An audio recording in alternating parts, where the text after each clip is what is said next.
तृष्णा, हे हवं, ते पाहिजे, ते पाहिजे,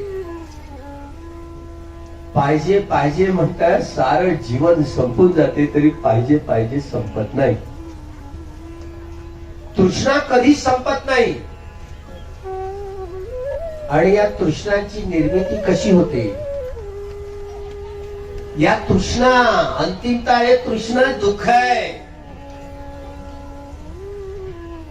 या तृष्णांचा जो संग्रह असतो ना, ज्यांना भवतृष्णा म्हणतात. भवतृष्णा, किलेश धातू,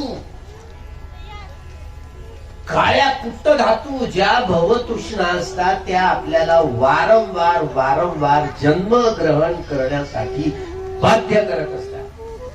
काय? भवतृष्णा सगळ्यात मोठा रोग.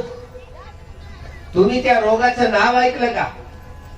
ज्याला भवरोग असं म्हटलं जातं. भवरोग,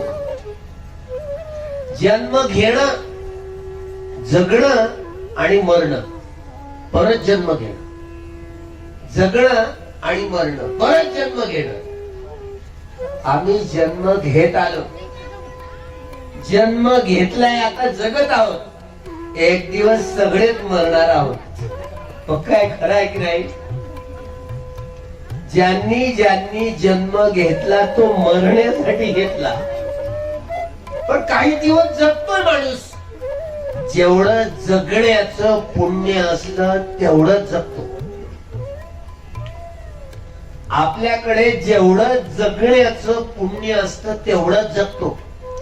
ज्या क्षणाला आपलं जगण्याचं पुण्य संपलं, जगातली कुठलीही शक्ती आपल्याला वाचवायला येत नाही.